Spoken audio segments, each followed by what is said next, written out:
ಒಂದು ಬಾಣಲಿಗೆ 1 ಸ್ಪೂನಷ್ಟು ಆಯಿಲ್ ಹಾಕ್ಕೊಂಡು ಒಂದು ಮೀಡಿಯಮ್ ಸೈಜ್ ಈರುಳ್ಳಿ ಹಾಕ್ಕೊಂಡು 3 ಹಸಿಮೆಣಸಿಕಾಯಿ ಹಾಕೊಳ್ಳಿ. ಚೆನ್ನಾಗಿ ಈ ರೀತಿ ಫ್ರೈ ಆದಮೇಲೆ ಇದನ್ನು ಸ್ವಲ್ಪ ತಣ್ಣಗಾಗಕ್ಕೆ ಬಿಡಿ.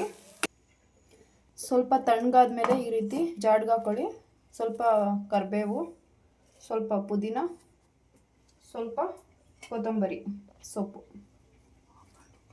ಹಾಕ್ಕೊಂಡು ಗ್ರೈಂಡ್ ಮಾಡ್ಕೊಳ್ಳಿ. ಚೆನ್ನಾಗಿ ಈ ರೀತಿ ಗ್ರೈಂಡ್ ಮಾಡ್ಕೋಬೇಕು ನೀಟಾಗಿ. ಗ್ರೈಂಡ್ ಆದಮೇಲೆ ಒಂದು ಬಾಣಲಿಗೆ 2 ಸ್ಪೂನಷ್ಟು ಎಣ್ಣೆ ಹಾಕೊಳ್ಳಿ.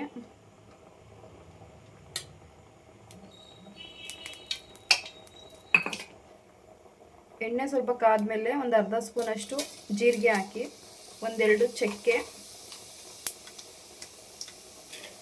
ಕರಿಬೇವು ಸ್ವಲ್ಪ,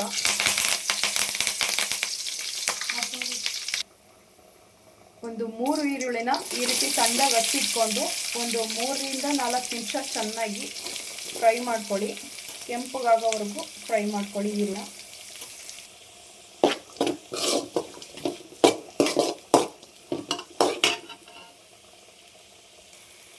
ಈ ರೀತಿ ಕೆಂಪಗಾಗೋವರೆಗೂ ಹುರ್ಕೊಂಡು 1 ಇಂಚು ಶುಂಠಿ ಮತ್ತು 1 ಉಂಡೆ ಬೆಳ್ಳುಳ್ಳಿಯನ್ನು ಬಿಡಿಸ್ಕೊಂಡು ಜಜ್ಕೊಂಡು ಅದನ್ನು ಚೆನ್ನಾಗಿ ಹಾಕೋಬೇಕು. ನೆಕ್ಸ್ಟು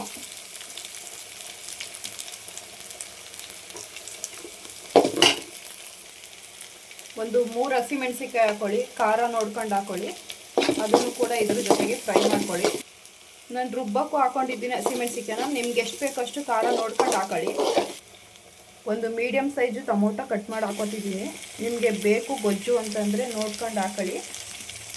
ಈ ರೀತಿ ಉದ್ದು ಕಟ್ ಮಾಡಿ ಹಾಕ್ತಿದ್ದೀನಿ ನಾನು. ಇದನ್ನು ಕೂಡ ಚೆನ್ನಾಗಿ ಫ್ರೈ ಮಾಡ್ಕೊಳ್ಳಿ.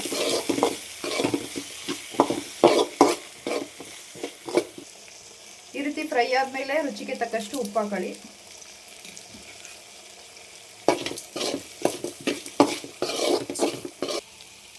ಈ ರೀತಿ ಫ್ರೈ ಆದಮೇಲೆ ಒಂದು ಅರ್ಧ ಸ್ಪೂನಷ್ಟು ಅರಿಶಿನ ಹಾಕೊಳ್ಳಿ. 1 ಸ್ಪೂನಷ್ಟು ಚಿಲ್ಲಿ ಪೌಡ್ರ್ ಹಾಕೊಳ್ಳಿ.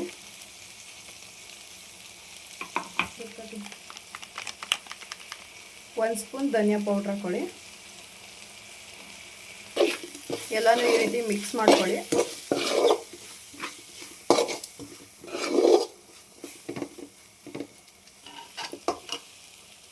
ಒಂದು ಅರ್ಧ ಕೆಜಿಯಷ್ಟು ಚಿಕನ್ ತೊಗೊಂಡಿದ್ದೀನಿ ನಾನು.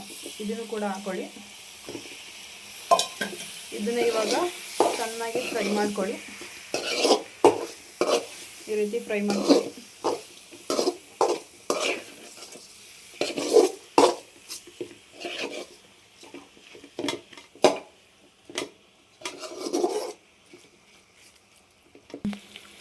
ಈ ರೀತಿ ಚೆನ್ನಾಗಿ ಫ್ರೈ ಆದಮೇಲೆ ನಾವು ಆವಾಗಲೇ ರುಬ್ಬಿಟ್ಟಿದ್ದಂತಹ ಹಾಕೊಳ್ಳಿ ಮಸಾಲವನ್ನು.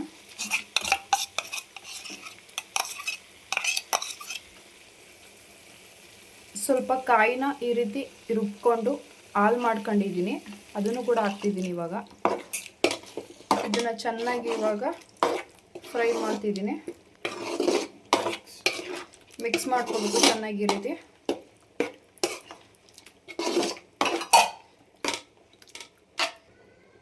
ಒಂದು ಸ್ಪೂನಷ್ಟು ಗರಂ ಮಸಾಲ ಹಾಕೋತಿದ್ದೀನಿ. ಇದನ್ನು ಹಾಕೊಂಡ್ಮೇಲೆ ಒಂದು 7-8 ನಿಮಿಷ ಚೆನ್ನಾಗಿ ಬೇಯಿಸ್ಕೊಳ್ಳಿ. ಈ ರೀತಿ ಚೆನ್ನಾಗಿ ಚಿಕನ್ ಬೆಂದಮೇಲೆ ಮೇಲ್ಗಡೆ ಕೊತ್ತಂಬರಿ ಸೊಪ್ಪು ಹಾಕ್ಕೊಡಿ. ಹಾಕಿ ಈ ರೀತಿ ಚೆನ್ನಾಗಿ ಮಿಕ್ಸ್ ಮಾಡಿಕೊಂಡು